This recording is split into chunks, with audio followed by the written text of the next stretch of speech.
Todas as famílias felizes se parecem. Cada família infeliz é infeliz à sua maneira.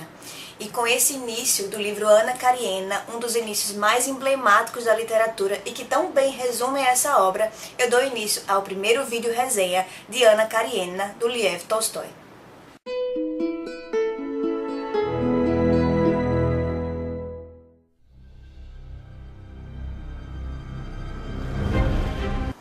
E hoje é o primeiro vídeo resenha deste livro incrível que é Ana Karenina, do Lev Tolstói. A edição que eu tenho comigo é a edição da Companhia das Letras, com a tradução do Rubens Figueiredo, uma tradução que é a mesma do livro da Kozak, mas que eu achei especialmente boa por conter textos de apoio e um pós-fácil bem enriquecedor.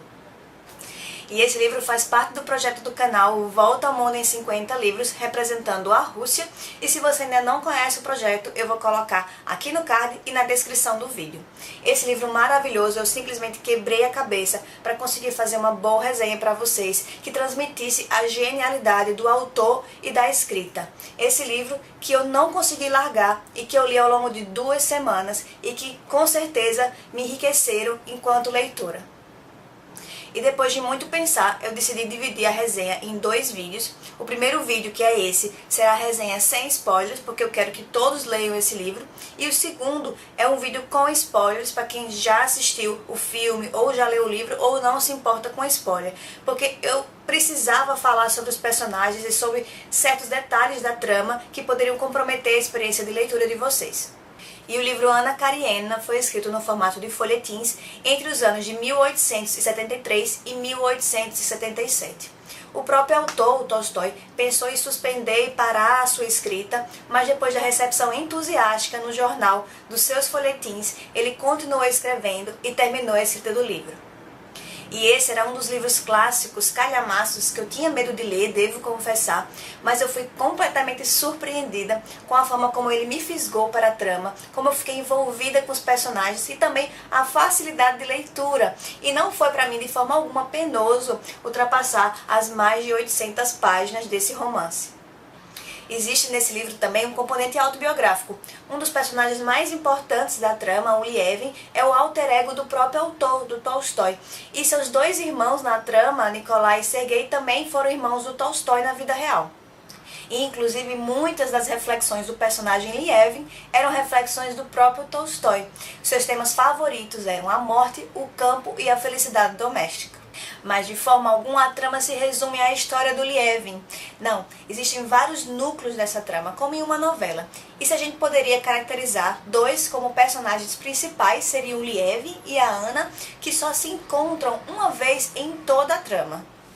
E se existe uma coisa que diferenciou esse livro de todos os livros que eu já li até hoje, é a sua forma de contar a história, a sua estrutura narrativa. E aqui eu leio um trecho que o próprio Tolstói falou sobre a arquitetura do seu livro. Me orgulho da arquitetura do romance. Suas arcadas estão unidas de tal modo que não se percebe onde está a pedra angular. Para isso me empenhei ao máximo. A coesão da estrutura não tem por base a trama nem as relações, o conhecimento entre os personagens, mas sim uma coesão interna. E esse livro tem como pano de fundo uma Rússia agrária, atrasada, burocratizada e falida, econômica e socialmente, o que propiciaria mais tarde a ascensão do regime comunista.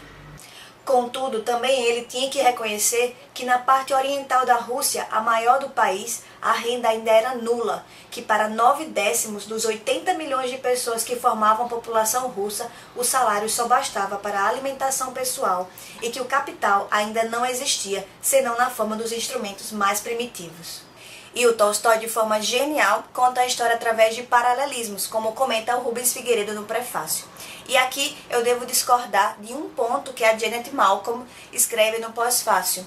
Eu acredito que sim, Ana Karenina é uma obra de arte atemporal, ao mesmo tempo e que também é um relato de fragmentos da vida.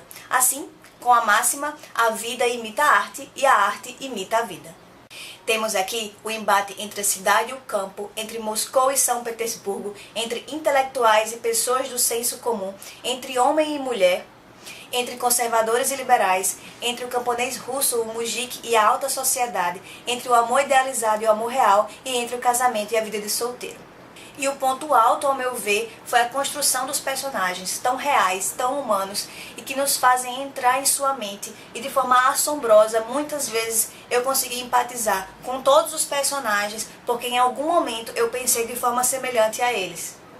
É assombroso encontrar seus próprios pensamentos aqui dentro desse livro, que foi escrito no século XIX. Até parece que o Tolstói era um ser extraterreno e que era capaz de ler mentes.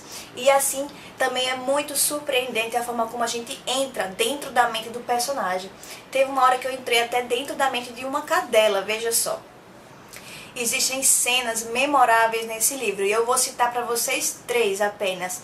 A corrida de cavalos, o primeiro baile e também uma cena num jantar à mesa que eu tenho vontade de fazer cópia e moldurar na minha parede. E apesar de ser um livro do século XIX, como eu já comentei, é um livro que continua a fazer muito sentido, que venceu a barreira do tempo e permanece muito atual. E esse livro habita e vai continuar habitando a imaginação individual e coletiva de várias gerações e de vários locais do mundo. E a nossa próxima viagem do Volta ao Mundo em 50 livros será para a Romênia, da Herta Miller, com o livro O Compromisso. Se você quiser, agora você pode ir para o vídeo de número 2 da resenha de Ana Karenina. E se gostou desse, por favor, deixe seu joinha, se inscreve no canal e compartilha com os amigos.